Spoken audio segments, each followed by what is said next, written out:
Welcome to Snarks and Crafts, where today we are making tampon animals.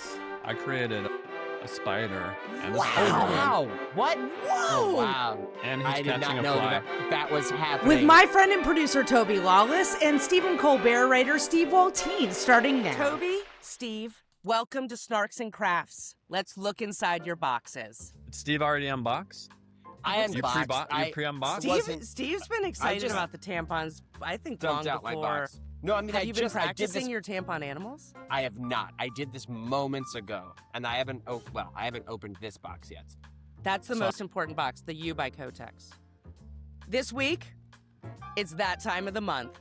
From tampon jumbo prawns to emu by Kotex. Today, I'm making tampon animals with Toby Lawless and Steve Waltien. Hey guys, welcome to Snarks and Crafts. Thank prayer you for hands, having prayer us. hands. It's you an for honor having to us. be here. Oh, there's So another box. each of my in the guests box. got sent a we box got of some supplies damage. based on the craft that they chose. So I'm going to ask Toby and Steve to begin opening theirs up and getting all their craft supplies out I want to say this while box I is introduce damaged. you. Okay. Damage in shipping. That's our USPS at work right there. Just to be clear, I chose the cheapest mailing option possible. Got a couple googly eyes that fell out of the box. Okay. Super Good. glue. Toby's coming to us from Los Angeles, where you've spent, over 20 years as a casting director, actor, improviser, casting coach, sound producer, father of two. Steve just finished a 7-year run as a traitor to the crown of the King of the United States as a writer for Late Show with Stephen Colbert, which ended 2 weeks ago on May 21st. Because our president not only likes to diddle children, he is one. Is that correct? Would you say that both of those resumes are correct? I would say, with respect to the other writers, Steve is the writer. The writer. He is the writer. And just for a little funsies, we were also in the same college improv group called the Otter right. Nonsense Players. So I think it's Shout out. wildly appropriate that today we will be making tampon animals as Ooh. otters. But that's the only Didn't thing even we used occur to do. to me that I should make a tampon otter. You want to Oh. make a tampon otter in honor of? I'm gonna try. That's I'm what. gonna try. That's I think absolutely. I might try as well. I Good love idea. this. So, Tobes, you're unboxing your box. You did a good job taping this up, actually. Okay, I'm open. I'm in. Wow. Feathers.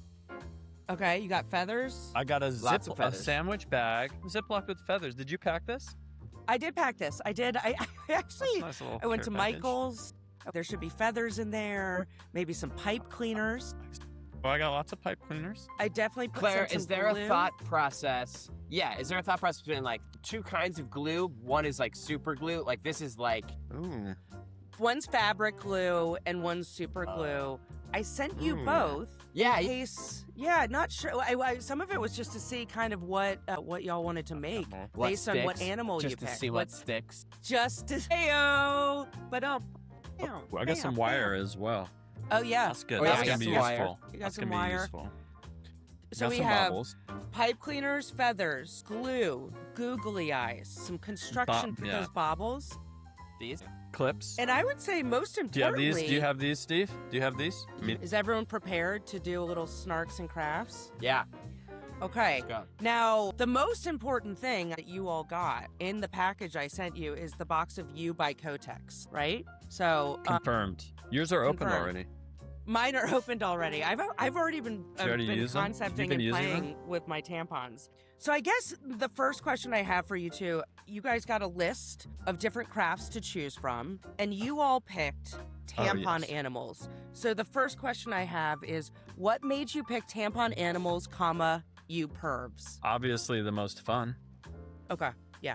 But, well, But tampon is sounded from what cute, my making- understanding is it's function. There's like moving parts. You know that gives us more to play with. I think Little Animals is cute, and I think that I, for perhaps obvious reasons, have never like really played around with these much. And so to have a reason to do it, it seems, as Right. you pointed out, like we're both boy dads. Well, Toby also has a girl child, but I've never had the opportunity to Cool. really explore this. So So I'm looking one to might learn say we're something killing two birds with one stone while we make birds with tampons. You'll be Now, learning I about thought our that female anatomy while having funsies at the same time. Are we going to be I learning didn't- about female anatomy? Is that part of the? Is this part of the course? I think we're about to while you guys open these tampons. I think that's a nice little segue. Okay. I didn't think that I was like terribly naive about these, but I will say that I've already encountered a word on this package that makes me, and the word is unscented, and the existence of unscented tampons implies the existence of scented tampons, which is something that has, I mean, I guess now that I'm thinking about it, sort of like, of course that exists, but it never Did had you not occurred to know me. that tampons have flavors? I did not. I didn't Did know you that not? vaginas had taste buds. It's the bottom mouth. It's the bottom They mouth. do have. It is. Yes. If tampons have flavors, that would imply that it's so that because our vaginas, they do have taste buds. That they didn't teach you that in sex ed. I have a question Is- actually. Yeah. As we're here, this says pull to click. What do we need to click for? Pull to click. Okay. So we're learning a lot right now. Why don't we open the tampons and Can I see ask, what it's I mean, like? honestly, are they commonly scented? Is that a thing? No, I was joking. They are not Okay, scented. so that is, I'm not crazy for thinking that's like that was a surprising word. Unscented. Scented tampons seems like something they would have done like in the 50s. I But don't know so that I've ever encountered Scented them. tampons is not something you ever encountered. It's not like No, you're I like, don't believe that I've ever encountered actual scented tampons. Answer for you guys. While Oh, you are you guys were Googling? talking, I'm chatting, and it says most major brands offer unscented tampons. That's generally the most commonly recommended. However, they were created primarily as a marketing solution to a concern that many people have about menstrual odor. So there you go. Interesting. Okay. Well, But it just also implies like a lot of different possible scents, and then the idea that it's like, Yeah, what scent would you go for? yeah, like a someone's coconut? like not apricot. Like, thank I don't- you. You know, it's funny because typically when I smell men's deodorant, I like that. So it would probably go like evergreen. Oh, do you know what? I love the Old smell Spice. of like Christmas. I would do like a fur Christmas. It's always Christmas down there. It's a gift every time you get to experience my vagina. Yeah, it's your opening Yeah. a gift. That's great. It is. It's the holidays. And as a white woman, I would say pumpkin spice tampons, I think probably would be. Yeah. I just think popular. would add a little something extra. I would go Christmas. pumpkin spice tampon, I think, if I had to. So now these are the U by Kotex. This is what I Okay. picked to send you, partly because they were small and compact. Smart. This is the Super but not Super Plus. Have you ever played? What is it like to play with a Never. tampon? Can you- I didn't know so- that this was going to come out of here like a missile. Fired This at is you. this is giving me Demogorgon, like Stranger Things vibes. Because It of You know what I'm is! talking Look at Yeah. the Demogorgon. Wait, that is Demogorgon-y. about? Look. Look at that. It is a missile too. You almost feel like there's a missed opportunity here, not being able what to does shoot the it. click indicate? What does that? You're fully The click is a retracted, I little think. bit the 6-minute abs versus 5-minute abs. Like I think they're all in an arms race to I see who see. can come up with something This is a marketing that, scheme. that does not change anything about the actual tampon experience. Like this doesn't need to be pink. It doesn't need to be clear, but they're gonna. I like that you have this little window in the middle so you can see the Yep. string to make sure the string this is not a magic trick. The string actually does go all the way through. It is. Just in case you were wondering. Oh my god. This But it does look like- applicator. Wait a minute. Okay, hold on. Okay, I'm trying to so- get my head around. I'm trying to see if I can intuitively figure out what's happening. But I'm guessing okay. that the I think that's a existence good of this idea, Claire. applicator makes me think that this inserts, right, and then you push this. Is that the movement, by the way? What he just did? Yeah, can you do that again? Can we And get a then little scoop? I pull. Oh, but I don't want these pointy Demogorgon things in my areas. No. Yeah, that's hard. Wait, what am I doing here? I'm going Okay. No, that's right. That's right. So going in. That's Okay. helpful. Then do I pull on the string though, or That's what do I after. do? That's after. That's to take out. I So- think I'm string pretty is to take it confident. out. You're suggesting that the string goes downside. You wouldn't put it this way? Never. No. This way? That would make. What? Is that the way you're supposed to put it? Put it in. I, No, we're going- I would go over. I wouldn't go from the back. Oh, that's Okay, a good how many question, of these actually. do It's you like think wiping. someone would use over the course of their period? Oh well, it depends, doesn't it? So that- we're Depends on talking your about- flow. let's say average, Depends on your an flow. average is what, 4 or 5 days? Yes. Hey, Is I that like that. Yeah. Yeah, okay. So 5 days, I think you're going to 5. use a couple a day. I think And one then a day. one overnight. So like 3 a day, so 15. But listen, But that's a lot. Listen, we know that this depends on your flow. This is for a regular flow. I'm gonna Yeah. go 1 a day. I'm gonna go 1 a day over 5 days. Like Average a 5. vitamin. Yeah, 1 a day. No, Steve was way Take it in the closer. morning. No. Oh, really? Yeah, Wait, I think you need to change midday. You guys. Can Well, I ask, depends, did you guys doesn't it? expect these to be like this when they came out? Like, I knew someone who was shocked that they weren't hollow. Well, didn't the old I'm not ones were shocked like that they're not cardboard hollow. tubes? I knew. Yeah, I and sort they of still had have an those. understanding. Which I'm fine. Yeah, they've made them all plastic. They really have made them seem now like missiles that you could like. These Yeah. are very high tech But- little. Are we going to answer the question of how they do get out of here? Like this. No, this is my take. This is my take. Okay. It's Wait, pretty yours simple. is going up It's pretty way simple. further than mine. You just take it and it extends. Yep. It absorbs, and then you pull Do it you- out. Yeah. Do you leave the pink thing in? That's a question. No, I don't the know. It's pink sort of thing like is the applicator. no, it this holds is it. this. But Oh, what but At this least is the click. tone. No, Pull that's to click. crazy. It says pull to click into full size protection. So I guess you could choose how far you want it to go, but full size Hold protection. to click. That's what it is. I didn't get the click. On Then a it- light then day, I'm outta you here. only put it a little bit up there, but on a Is you that can right? No, but Okay. you just said that. You're like on a So- on a heavy day, you can really Once get I've it up. there. clicked and it's up and it's in, then I should be able to. The vagina holds this. Clamps it. And The I vagina should clamps. be able Th- to yeah, pull the it- pink part out, and this will Yep. stay. Yes. Yeah. Yep. Yeah. So This Can is you cool. reuse this for something else? yep, I use it as a cigarette holder. Exactly that. So you can put a joint in the Demogorgon claws. Oh, that's a good way to hide. Like back in the day when you really had to hide a Yeah. one hitter or something. Did you I'm ever have surprised like a that I've tampon never one hitter? seen one of This these actually like looks in, like, that looks like one. out In the you could wild? do it in a garbage can, and, like In- yeah, that, in a vagina. In the men's bathroom. yeah, in the men's bathroom. That's weird, right? That's what they want, Toby. That's what they want. They want them in the men's bath. Biden's America. Tampons everywhere. So it is Okay, like wait a a second. rocket launch though, because it launches, and then this part drops. Oh, this is the So- fuselage. This is the fuselage. So after NASA launches the rocket, I'm going to open another tampon. So let's say we're in Houston. Is that where it is? No, we're at Cape Canaveral, okay?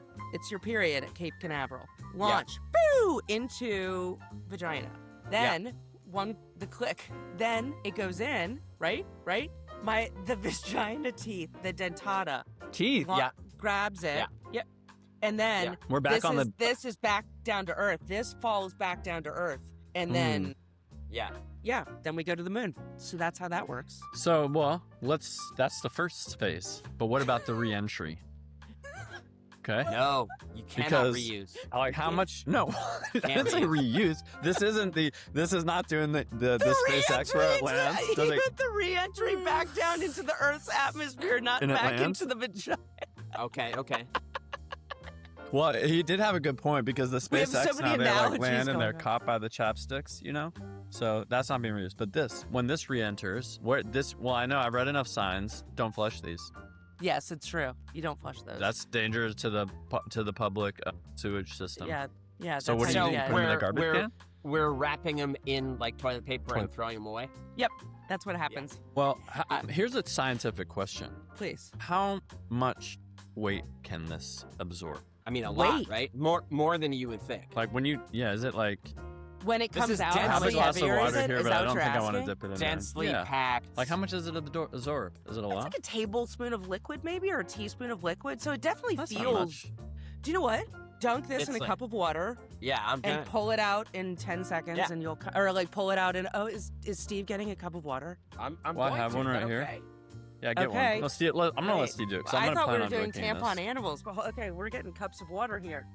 Okay. Okay, that's good. Well, wait before you do, how Now much I feel water? like I'm how much drinking water do tea. you have in there?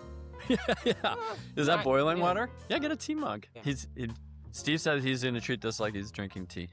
Okay, it is. Okay, You're ready? gonna teabag the tampon. That's what that is. Okay. Just It's going in. so dip Oh it my in. God, this Whoa. is beautiful. It's really going so fast. It's huge. No, it's like It's like when you have those like things that that open up in the bathtub for kids. It's like Oh, you should give that to your kid it's true. It is to actually play with. but look how Okay, big it gets is. well, it gets big fast, but I did think maybe it would get bigger. Did it reach terminal And velocity this to quickly? me, this to me is why I feel that my take is correct that you're gonna need multiple a day. You're right. Yeah. I'm now wondering though, that like exploded in such a fun little way to watch. Why don't Yeah. they make these like fun, like why aren't there little 'Cause why you isn't can't this see little that. star shape? Like why doesn't this No. look like a rainbow? You want a happy Why- face? Think about what you're Yeah. dipping it in. No, Why no. is it That wouldn't be a good vibe. what if it should come out? Oh my god, that'd be so funny if it came out like a red little character like But I do think they should make children's toys out of these and introduce them early so kids get familiarized and they're not so scary. You know Yeah. what I mean? yeah, call this Tammy Tampon. You're like, hey. Well, yeah, this is what we're doing. We're making them into Yeah, kind of Okay. what we're doing today. We're going to convince kids to play with I'm gonna open to use another one. tampons by turning them into cute little animals. I'm gonna start going on this. I think it's time to start going. Would you all like to start crafting? It's crafts time! Here's a question. Do you all know what animals you're making today? Well, Steve said otter, so I think I'm this gonna is a try good at least one one. otter. I'm gonna try it. Okay. I'd like to try Would and you do the mind same if thing. I'm just going to share my screen and just give you some thoughts that I had played with just to give Okay, you yeah. a few ideas. Sometimes I just started doing a few riffs in case, you weren't sure what you were going to do. This first one Okay. is called the U by U by Kotex. Here's the Barracuda. Barracuda. Let's not overthink it. Giraffe. The tampon has a long tail. Ooh, okay. Yeah, you could Yeah, do 2 I'm tampons. gonna use the tail. Yeah. I think like how using you. the That's tail- actually kind of looks like two together. Okay. Yeah, I think you could use 2 tampons for this one. The next, the tampon was one. That's cool. Yeah. This is gonna be. I'm gonna experiment a little with the ingredients first before I commit to Here's an approach. a literal pussycat. This one, Steve, I don't know how mad you are right now about everything that went down with Trump, but maybe you could do a tampon bald eagle. These colors do bleed. Was one. I my like that final a lot, thought. actually. Yeah, I thought that was nice because I do think the tampon does look a bit like a bald eagle, and I don't know why this feels like it would make certain men mad, which is, my yeah, passion I think in life. it would. Yeah, I think it So would. that was just where I was where some ideas I had. Okay, let's see. I think I might try to make a butterfly out of my tampon. I think it might be easy. Look, is mine done? Oh. Wait, is that a tampon? Stop it! Stop it! What did you do? How I did you wrapped do pipe that? cleaners around it. Yeah, this guy is gonna be like on the shelf in my son's room This for a while. is He's cute. far too successful too quickly. I'm dying. Okay. I might be able to give him feet too. Well, let's see. Yeah. While we do this, can I talk a little bit, Steve, about Colbert? Can I ask you some Yeah. questions? Okay, I did a little research, and this is what Okay. I found about the last 9 months, because it's at this Okay. point, I would say it's a piece of U.S. history. So, to give background, this is what I found. 9 months ago, while I color a tampon green, 9 months ago, CBS announced the end of the Late Show with Colbert because Stephen Colbert used humor to hold the president accountable, which Trump didn't like because he is a pedophile and infant in chief. But since he is also the head of the FCC, that means when he's unhappy, mergers between CBS and their parent company, Paramount, don't go well with Skydance. So then Paramount said, well, I don't want this to stop the merger with Skydance, so we're now going to shut down Colbert as a pacifier to keep our infant-in-chief president child happy so we can make more money. Is that correct? That sounds like there's a lot of speculation in there, which Okay. I can neither corroborate or not. But I think what I know for certain about it is that, whether or not Donald Trump actually had a tangible effect on it, he says he did. Like that's not disputed. When he says, I hope I had a lot to do with Stephen's cancellation. Right, he was celebrating. He absolutely not only celebrated, I mean, it's one thing to celebrate, but it's also, he also at one point did post, like, I hope I had a lot to do with it, and I hope Kimmel's next. And he actually actively pressured ABC. He said, you got to cancel Jimmy Kimmel. So did Melania. And so, yeah, they're putting their thumbs on the scales of it. The thing I don't know for certain, right? Like, I can't, is whether or not that is the reason that CBS did what they did. It certainly seems like it's a fair speculation. People speculated that it was because... Yeah, it's a fair speculation that it's part of the, Colbert was one of the biggest, funniest critics of the president, who has been known to have very thin skin. So speculation. Yeah, I mean, to quote my best friend Bruce Springsteen, he's the first man to have his television show canceled because the president can't take a joke. And I think that... So for me, though, what I know to be true, and it has been emotionally interesting for me, is that whether or not, I'll leave it to others to speculate, how much the president personally had to do with it. I know the president thinks he had something to do with it. That's more interesting than, and that right. So he says, I hope I had a lot to do with it, and I'm celebrating it, and I'm glad it's, and so he said that around the time of the cancellation, and then he said it as it was coming to a close, and then he said the day after videos it didn't he post a video of throwing post your a boss video in the like trash? an AI slap of throwing Stephen in the trash, and so I just think that it's really weird for me to have the president of the United States celebrating the loss of my job, and that he would, and as Stephen said, Stephen said, it's the saddest thing in the world that he even is paying attention. Right. To late night comedy, right? Like that's of all the things that should be demanding his attention. Right. It's not like he's some retired old man. I mean, he is an old man, but it's not like he's some retired guy with nothing to do. I mean, he has the most important, arguably, the most important job in the world, and he cares, what the clowns say about him at 11:30. That's so dumb, and it's so sad. And even if you were somebody who agrees with whatever he stands for, which that in itself is crazy to me, that should make you so mad. That should make you so mad that the president of the United States spends his time caring about that, right? Right. No, I think... And posting about it, and I think you're right, allegedly putting his thumb on the scales. And even if he didn't, he's claiming credit for it. So, yeah. Which is almost, which is its own... No, because you think that the president is supposed to be defending the First Amendment and creating jobs, and Yes, to have the president celebrating loss of jobs. But, look, I'm sure, people... privately. That's the other thing about him is he has no filter. He's I believe sometimes people are like, well, what's his secret plan? What's he thinking? I'm like, he has no secrets. He's never had a thought that he hasn't shared out loud. I think that's another thing that is so exhausting about him is that I'm sure all the previous presidents, right, have had people in the media that they dislike, members of the press, comedians or whatever that somehow catch their awareness and they're like, wow, this asshole bugs me. But the self-control to just to not say it, just kind of be able to realize that that's beneath the dignity of the office. But really weird for me to be a part of something. I also have a lot of pride about it because of where to be part of something that the Oval Office is directly commenting on or cares about, and to have it be in a negative way, to have him be I'm glad you lost your job, dude. So weird. So ask a question, when you especially these last few months, how did you personally, when it came to the work that you did, which as I understand it was around the monologue, right? Yeah. How did it change your approach? Yes.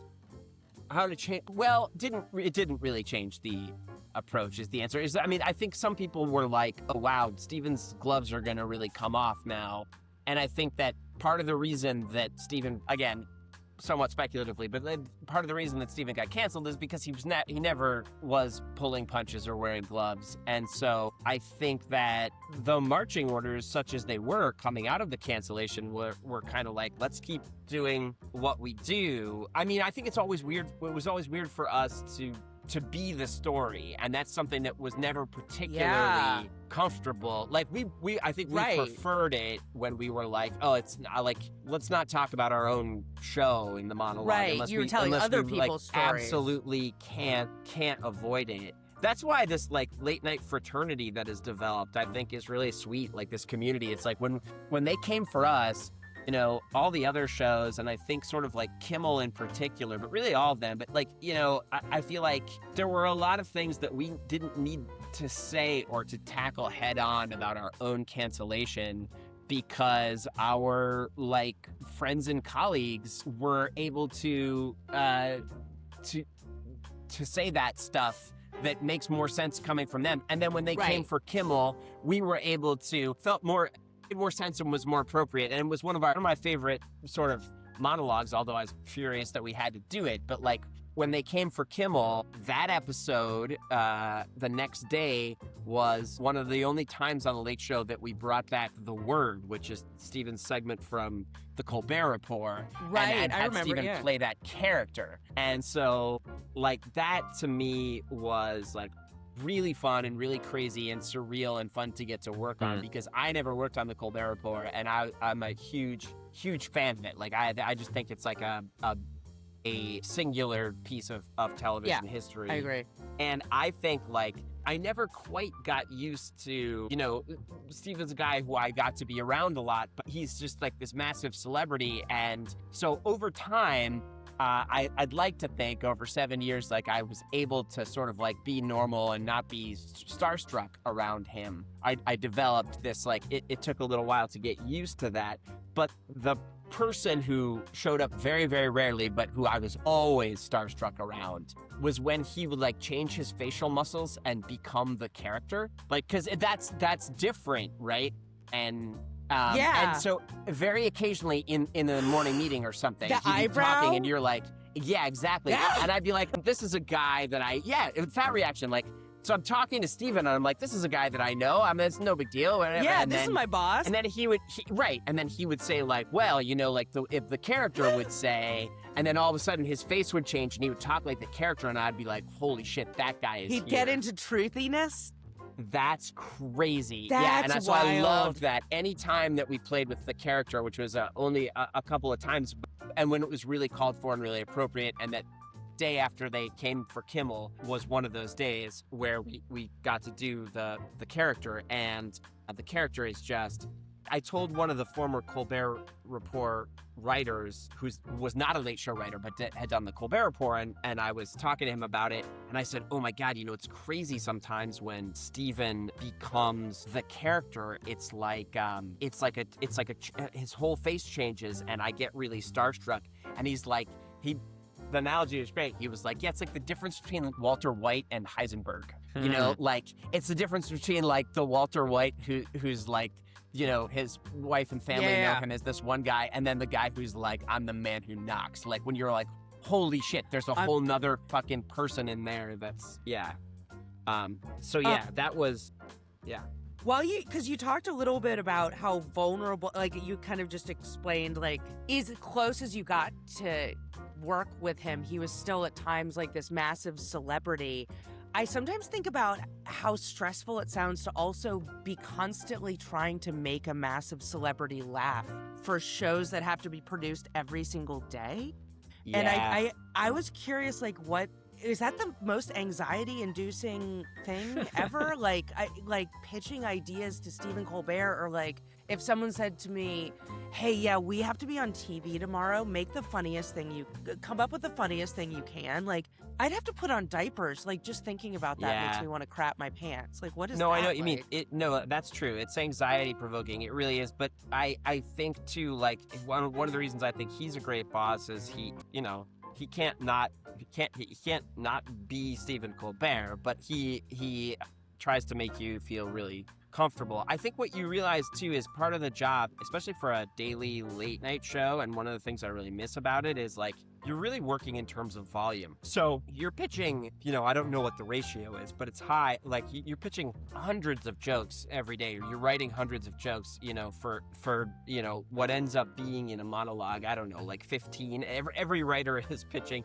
And so you just have to think of it like shots on goal. And you have to know that a lot of it's not going to work or it's not going to resonate. And so it's got to be, that's the improv background of it, right? It's got to be sort of okay to try stuff and bomb. Sort of, though. I'm curious, actually, Steve, on that, because I would actually say, like, from the improv side, like, not really, because we didn't really have, you're just in it, and it's happening live, and so it's more forgiving, right? You're not like, I thought, here's my pitch, I already did my thinking, these are my best ones. And I'm curious, sort of twofold, like how from a creative perspective, you over those 7 years, like that and Claire too, the idea of writing and pitching and like being comfortable, like with people, crickets, right? Like the idea of like, what about this? And no one responds, and or like whatever that like the no is, it's like, no, it's not that one. And like how does that become normalized, and how are you like, okay, cool, that's good, or what is it when something hits, and like how do you adjust as you're going to prepare for stuff that you're like, okay, I think like, because obviously too, like you start to get a sense of someone's sense of humor, whether it's Stephen or you're the showrunner or the head writers or the room, and like what people are gonna like. And so I'm curious, sort of, I guess my first question is like that process of like, what is your process for like pitching and getting comfortable with things that like aren't, like you said, like, that the majority of these things aren't gonna go, but any one of them might. Yeah, that's tricky. I feel like you never quite get totally like, you develop a callus, but you never quite get completely immune to the feeling of having something not resonate. But again, I think the truth is that it's a numbers game, and that unlike, it is similar to improv in the sense that it's like it never gets polished to perfection because there's always 5:30 taping, and so you're getting it only as good as it can get. To that point, and then it's like an Etch-a-Sketch, and it erases until the next day. And so it's like your best day doesn't matter and your worst day doesn't matter, in the sense that like, as long as it's okay to not have things hit and to not make him laugh. I think what's not okay probably is to never make him laugh. Right. So it's just like, you gotta be like, well, I think the concern when you'd worry about your job security is if nothing is ever resonating, right? And I think that the hiring process hopefully screens for people that have at least the ability to get the sense of humor of the show. And so I think it's okay to pitch something that falls absolutely flat. It's just probably not okay to do that like 30 times in a row.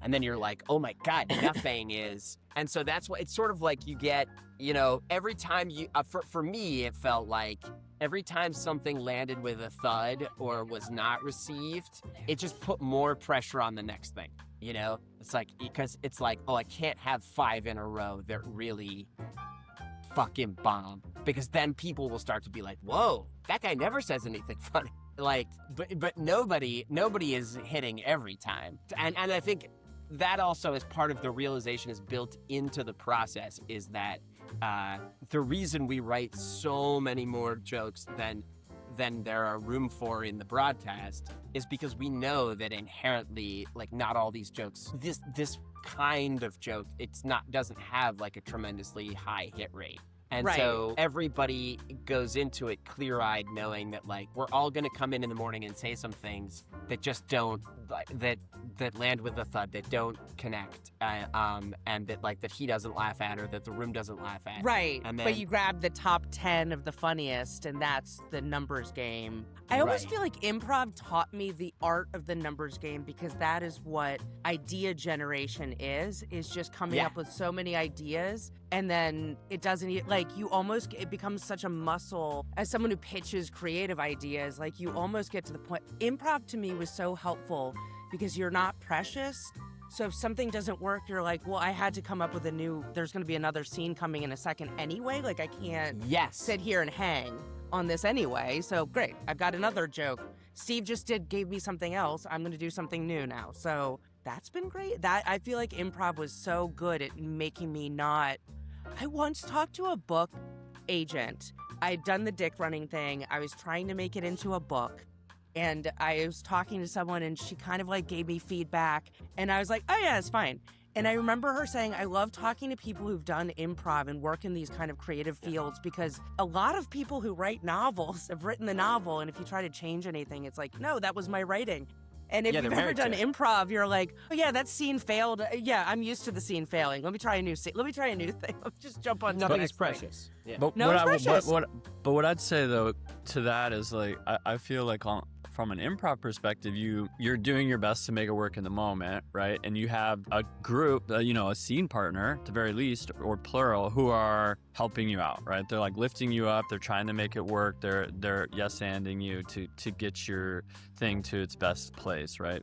And is that, I guess I could see that work. I just have such little experience sort of in a creative room pitching. I'm curious if that's also the case where it's like you have someone, is it sometimes like, oh, well, maybe not that, but maybe it's this, and people are kind of lifting and riffing? That's part of the process. Like I just glued my fingers together and they're hot. They're getting very hot and painful. I am convinced that super glue exists only to glue parts of your body to other parts of your body. I've never successfully glued something that I needed. Right. I didn't touch the super glue. Well, this is why I shouldn't have. Yeah, well, improv is useful as there's like you need to like have a sort of yes and phase of your process where you're like, right. Yeah, let's entertain this idea for a minute, see where it takes us, and then if it's not fruitful, I mean that's the thing about having a 5:30 deadline is you can't just that's my favorite part of it. And that's, I think, one of the big differences between like doing a book or a screenplay, and that's one of the things that terrifies me now about the next phase of whatever it might be is that, and I think one of the things that makes me sad about the extent to which it seems like we're losing the late night tradition is that like kind of inherent disposability that I love about working at Second City and I love about working at late night, where it's like, you care about the thing, you work on it all day, but then at the end of the day, you do it and it either goes well or it doesn't or something in between, and you live to fight the next day. Like you sort of almost like flush or erase it. It's like building sandcastles. It's like nothing lasts. It's, as Jon Stewart says about late nights, like we're making the egg salad. It's like we made it on Monday and nobody wants these jokes by Wednesday, so it's like it's inherently disposable and so that I think that helps it. Like I think approaching it with like you're just throwing things out all the time with an awareness of how disposable it is, and that helps you feel not too precious about anything. It's not like you're coming in every morning and being like, this is my idea for the great American novel, and if you say no to it, then my life's work I'm done. Yeah. Is done. It's just like, this is what I thought would be funny to say about Donald Trump's press conference yesterday. Right. Take it or leave it, and then somebody else could be like, oh, actually, I sort of like that. I like that, something we say a lot in those writers' rooms is like, I like that area. Like, I like that, and that joke maybe doesn't, but like, I really like that area of comparing it to a stressed out mom in the supermarket or something. Like a lot of these jokes are like analogies, and it's like, let's change that detail, or let's, so that's fun. And that's where it gets really collaborative, because you can come in and you can work on a joke and then somebody can be like, cool, I like that. I'm going to change the specific. Yeah, let's make it better. And so that's when sometimes, that's when it really feels like a room, when somebody will be like, hey, did you write that joke, or who wrote this joke? The best ones are the ones where you're like, I mean, sometimes It's fun to be like, 8 of us, some genius like brought it in and it was perfect as is, but that's obviously more rare. It's like, it's really fun when it's like, who wrote that joke? It's like, well, the room wrote it. Like, Kate came in with this concept, cool. And then Eliana changed the specific, and then Asher, put a tag on it, and like... Asher always does so good at that. I love when Kate brings something in that's not specific. And Eliana, when she changed it, those twists she brings. May I ask what? Okay, I do want to talk about the future of late night because I think it's really interesting, as I've mentioned, that we are doing a talk show as we speak, talking about the end of talk shows. But then it's this is one of those jobs where everyone's like, everyone wants to write for a TV show. And so when it ends, there's something kind of sad about it ending. But then you also remember you all are people who are employed by a network, and the network ended the show. What are other people from the show going to go do right now? Does anyone have any clue about, like, it's the end of a TV show, but these are people's lives and careers. Like, what are other writers doing? Like, is it just kind of like, I don't know, is everyone kind of figuring I think it out? everyone's kind of taking stock and figuring out, I think there's a lot of different, everybody in our room, I think is super talented, but there just aren't a lot of, I think 10, 15 years ago, you would have said, like, oh, these are talented people who wrote for a successful show and they can probably just go and take that resume and go to another show. Hold the Emmy up. Didn't you win an Emmy? How many Emmys do you have? Hold your Emmy up and walk around in New York City until... Touchy subject. Go call John Oliver about that, Yeah, the John Oliver writers always win all the Emmys, but we've had some good nominations. But the show overall has won Emmys and stuff. I think that because there are just fewer of these shows, and as you say, like, a lot of people want to work for them. It's not like now with this show ending, everybody's like, well, let me figure out where there's an opening. Just there's not a lot of that. So I don't know. In the immediate future, I don't know what happens. I mean, it's creative people that will find. Oddly, I'm sure the others would say this too. I'm not worried about any of them. No. I'm worried about me. I'm the one that I have the least confidence in. I could give a shit what they're doing. But no, it's not that I don't give a shit.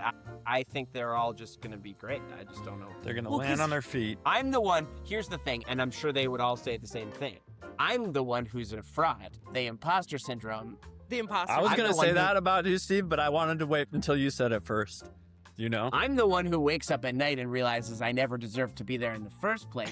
So I'm the one who's never employable again. But they're all Isn't that crazy? Isn't that crazy that's so, like, I would venture to say the vast majority of successful people in high sort of positions, like, who feel like they're just faking it and, like, failed up somehow. Yeah, and, like, someo's going to discover them. Every time I get anything in my life, I'm like, fuck, now I have to convince people I deserved this thing.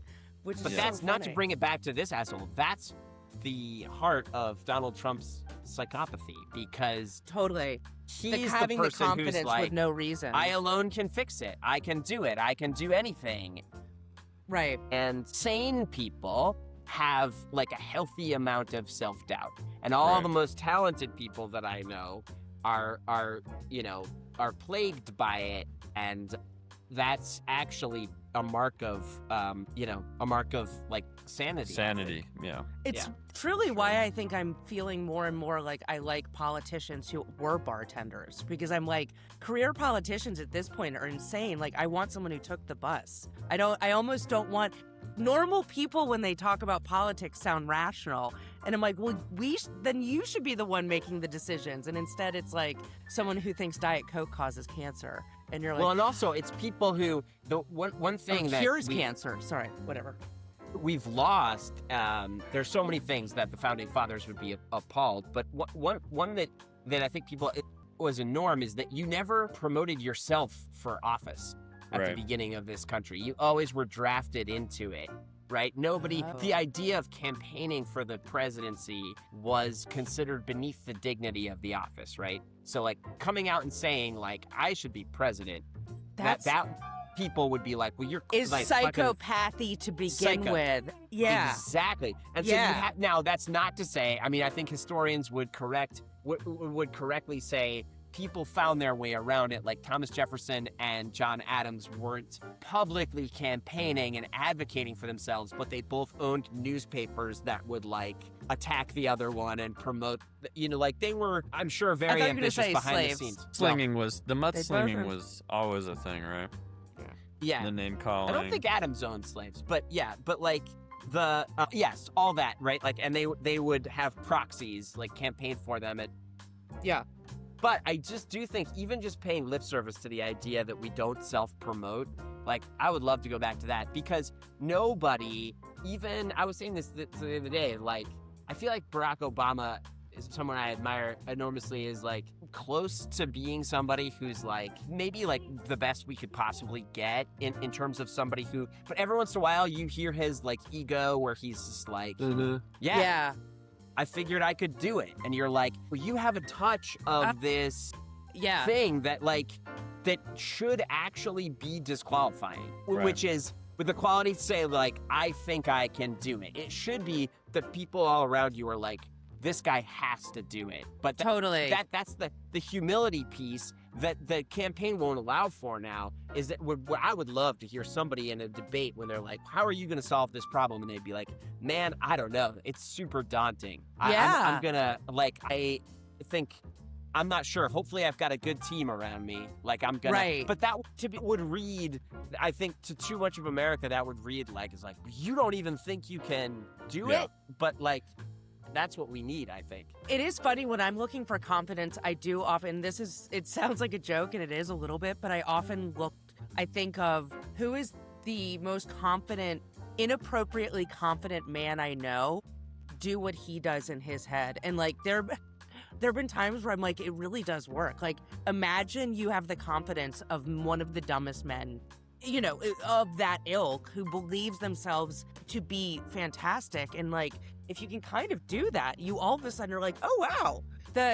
It's fascinating because I feel like we are starting to see Zoran do such wonderful stuff and be such an honest human person. And it is just a fucking tragedy. Actually, the Republicans, I think everyone should be counting their lucky stars he wasn't born in the United States. Yeah. I think they should be counting their lucky stars.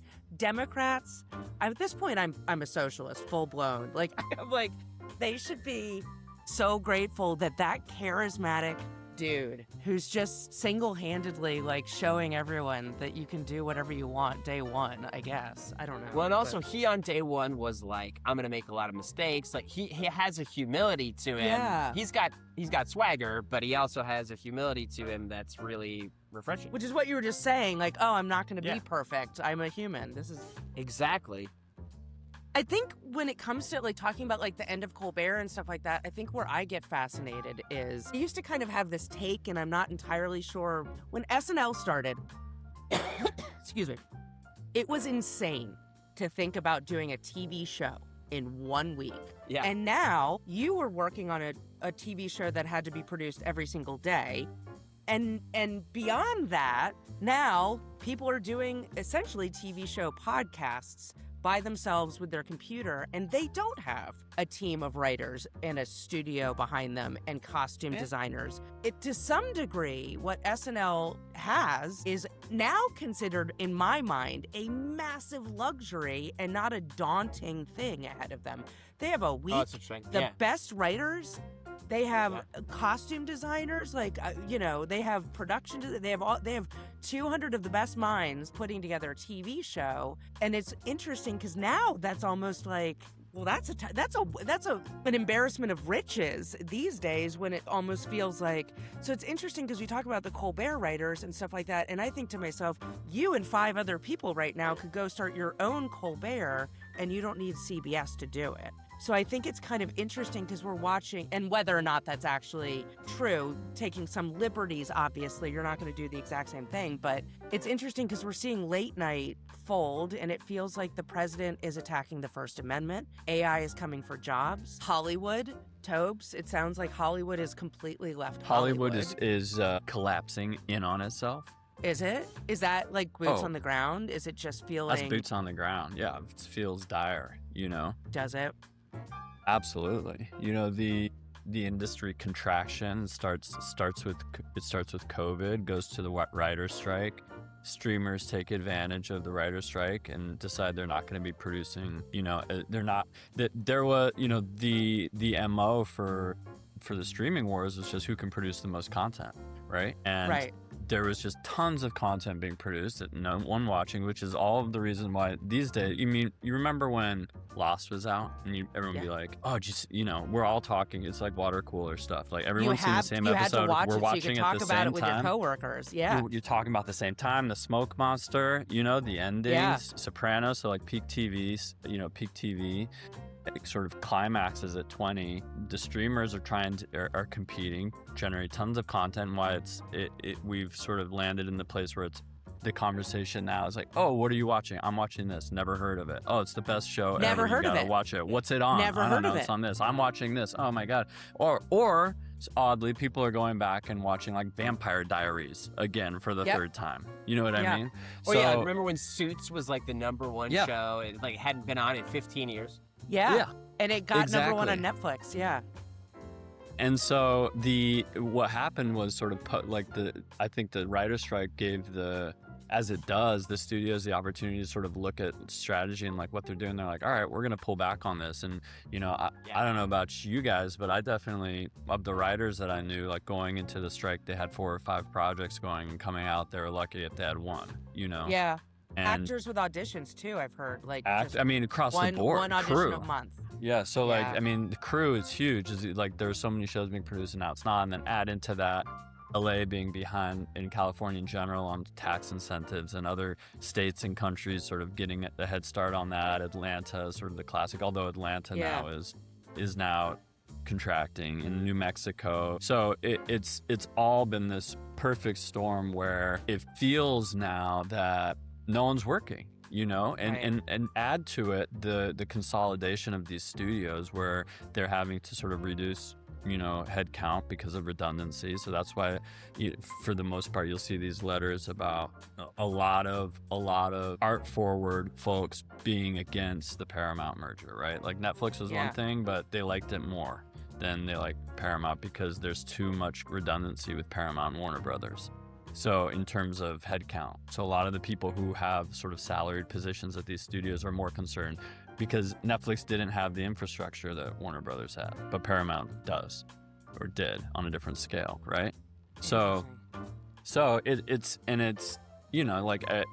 that plus we are now, I think, have crossed the threshold where the majority of people are getting their content from their devices, right? So if you're not producing content for this, it's like, what are you doing? And that goes to your point of like the thing that we started off on for Colbert, which is, the studio is like, well, this is we're operating at a deficit here, and we can't afford this show anymore. That was sort of their reasoning, right? And on one hand, that's defensible, which is why they made that argument. And for a show that you made the point, like, oh, like the staff, I think, was totaled at like 250 or whatever it was, Steve, and like, you being like, oh, like you can go and do sort of this and like get the same amount of eyeballs with 5 people.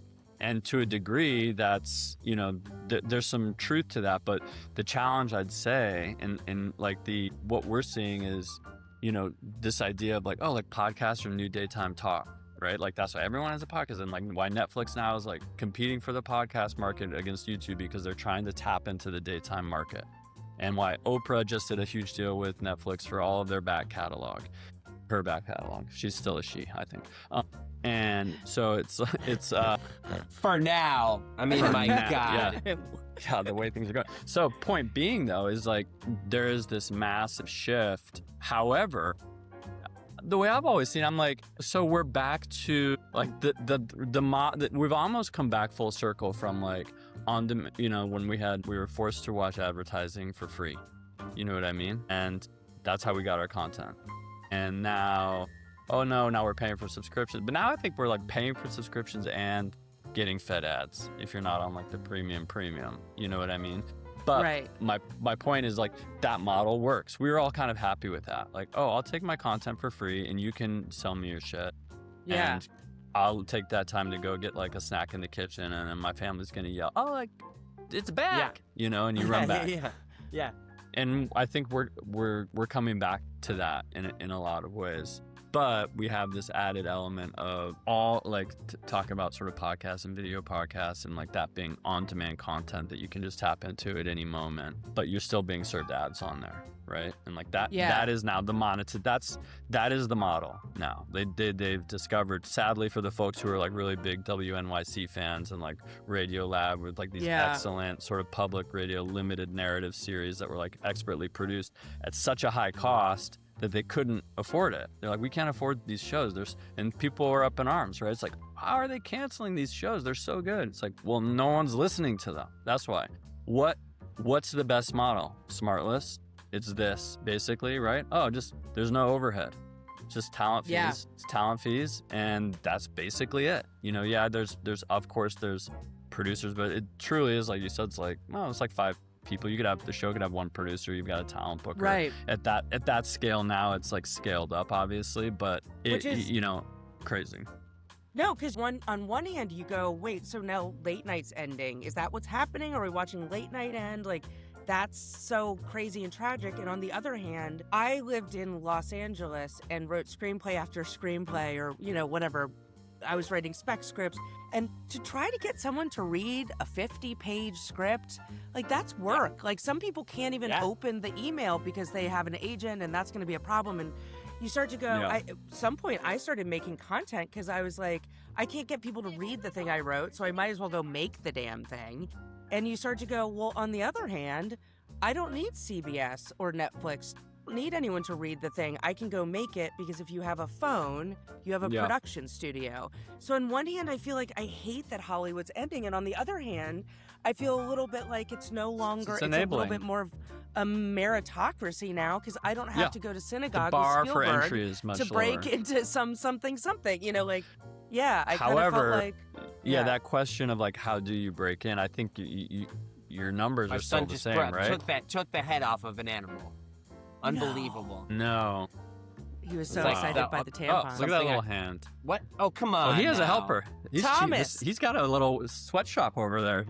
Yeah. Working for him. But like, because the point is like, when you have a very low barrier of entry, which is what you're describing, right? And you look into it, all of a sudden the market gets saturated. So then the question becomes around discovery and like, how do you, so when we're like developing a new pod, you could have a great idea, but the question becomes, well, who's going to listen to this? And how are you going to make sure they're listening to it? If this podcast costs $500,000 to produce or $250,000 for 52 episodes, 26 episodes. How do you ensure someone's going to listen to?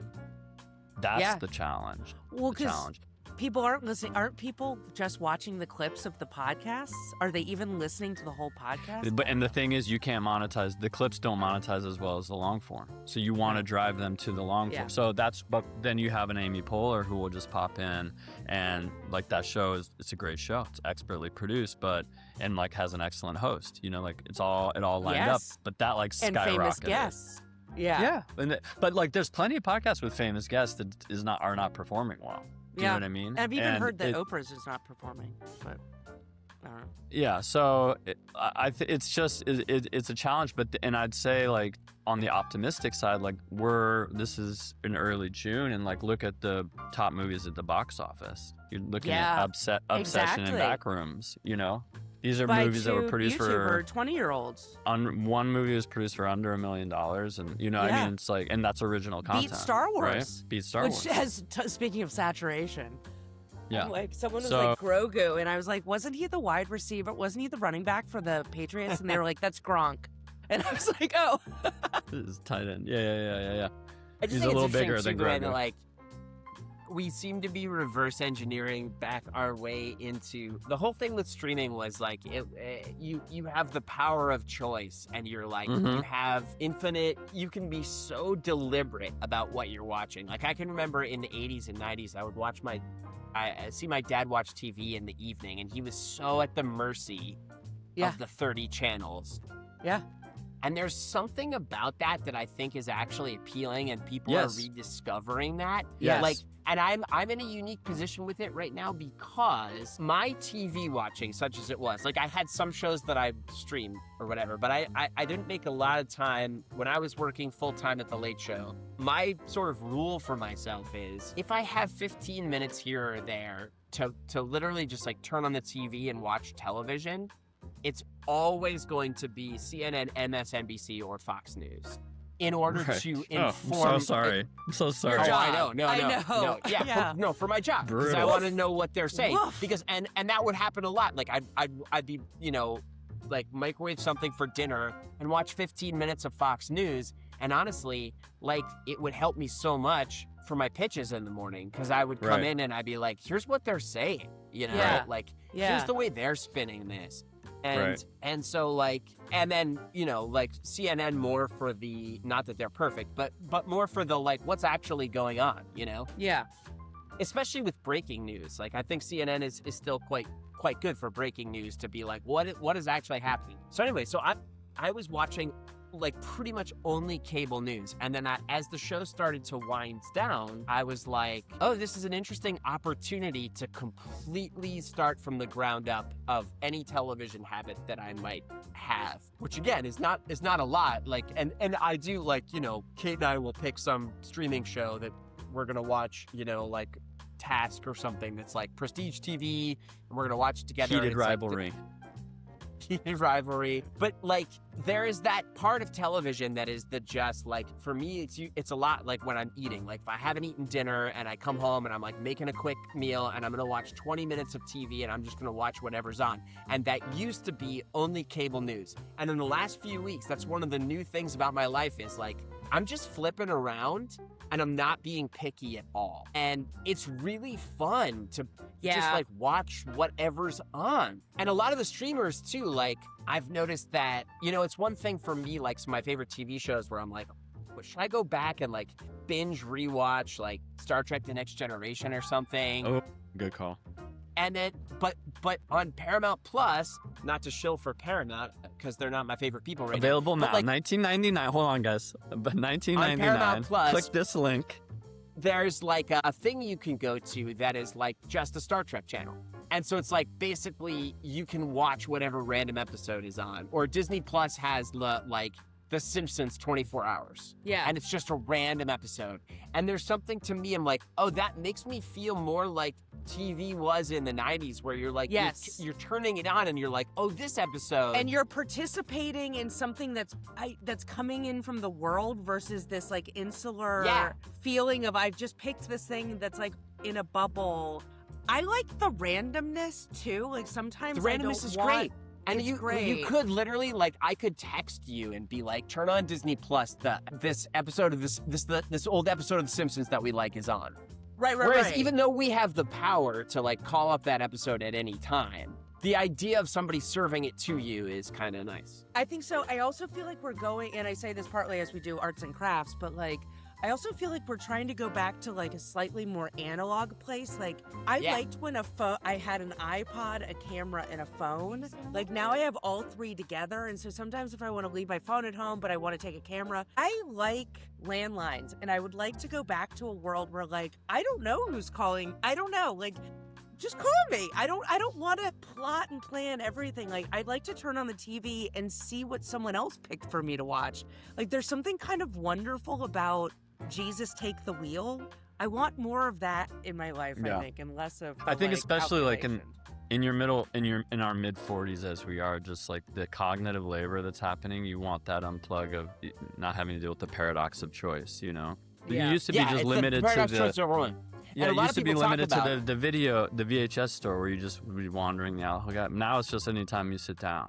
You know what I mean? But yeah, the Netflix thing of being like, oh, and then I'm overwhelmed by the choice. And what I do before bed, so many people are saying, like, I spend 40 minutes trying to decide what to stream and then just going to sleep.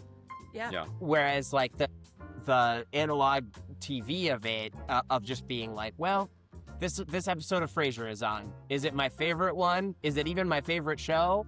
No, but that's kind of what I'm watching right now. And then I think that's also how you end up seeing, I think as a comedian, like SNL is a good example. Like, SNL was a show that was all about making fun of television. It was comedians who watched TV and they were like, oh my God, these commercials are so silly. These soap operas are so silly. It's basically taking every television genre and using a television show to make fun of that. And if you're only watching TV that you love, then you lose the Right. ability Yes. to see the. So like sometimes that's what I'm realizing now as I just flip around is that sometimes I'm like, just linger on something that is not what you would choose because it'll Choice open is up a hurting different us. part of your. Choice is hurting us because we're Yeah. only I'm only reading, and this is a different philosophy for reading, but like because reading is a little bit more labor intensive and takes more time. I only read books that I'm pretty darn sure are going to be good. What Yeah. president are you on? Well, I was reading biographies of all the presidents, but I kind of started hopping around. I made it through Lincoln, and then I started hopping around to good ones. But I will good go back and presidents?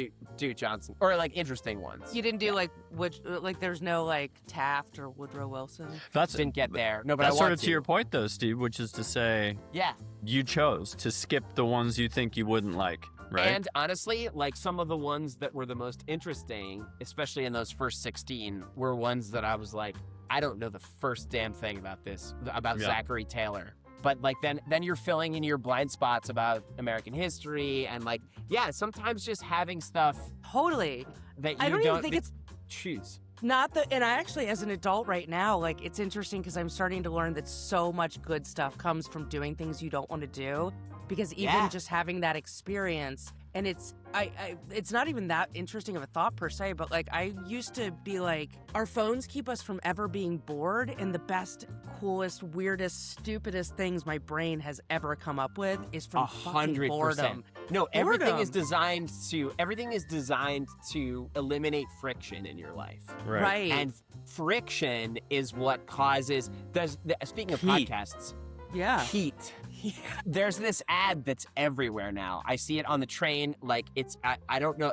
I think it's for something called Rinse, and it is also in my podcast ear. And the premise of it is it's a laundry service, and it's like, but the ad copy is like, you know, there are so many repetitive tasks in life. It's a laundry service, and it's like, take laundry off your plate. Like don't have to do laundry anymore. And I'm like, I don't know. I think having to do laundry a couple times a week is like kind of a gift. Yeah. I don't want that taken off my plate, even though it's Right. annoying. I mean, I know it's annoying, but that's also, by the way, when I listen to podcasts. So it's Right, there's or the something about act of that's funny to folding. me. Yes, there's something funny to me about a podcast ad being like, here's a way to stop doing laundry. I'm like, I got news for you, podcast. If I stop doing laundry, I fucking stop listening to this show. Please join us Yeah. now for the Snarks and Crafts presentation of the arts. I think I have. I'm ready to I would like present, to as a find matter of out. fact. I think it's time Yeah. to actually, why don't we have our art show and find out how we fared with our tampon animals?